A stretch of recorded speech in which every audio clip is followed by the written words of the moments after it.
لانه في كل مره كتجي في شي طريق كتجي في شي فيراج ما عندي ما ندير اعتذر لك. ما انا باغي نعاونك زعما ما كرهتش نعاونك.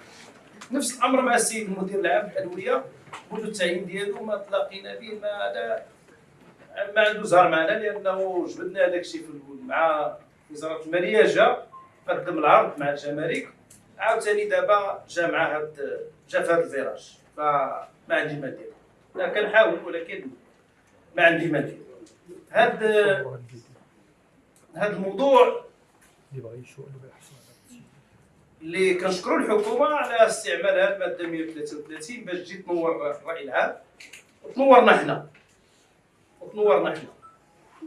وانا كنشكركم لان العرض لا ديالك ولا ديال السيد المدير العام حاول ولكن لم يجيب على الاشكالات اللي طرحناها وانا غادي نفسرها. فالموضوع